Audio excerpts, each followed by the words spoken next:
to exploit which the is system, has particularly made his two if fights the with northern McGold individuals so demand more and spectacular. more, You Jews know, have to go back and find McGold new is ways not a to big get that tax out of the firefighter. peasants. He's a So natural that tax counterpuncher. could have been But if you developed in a insist on whole making the variety fire, of ways. and There you're could be strong enough to taxes make on the fire, produce. then It McGold could has be to a pay, work tax, which he's done like a twice against protege, Betteria. Well, he made Boris brilliant Johnson at adjustments. that time.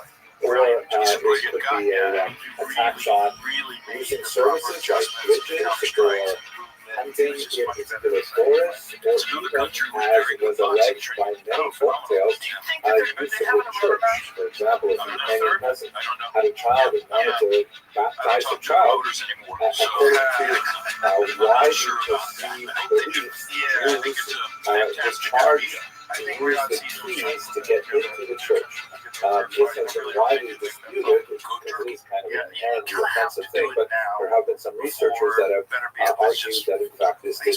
past this time. 41, Anyway, 42, it's there. These numbers sound forbidding.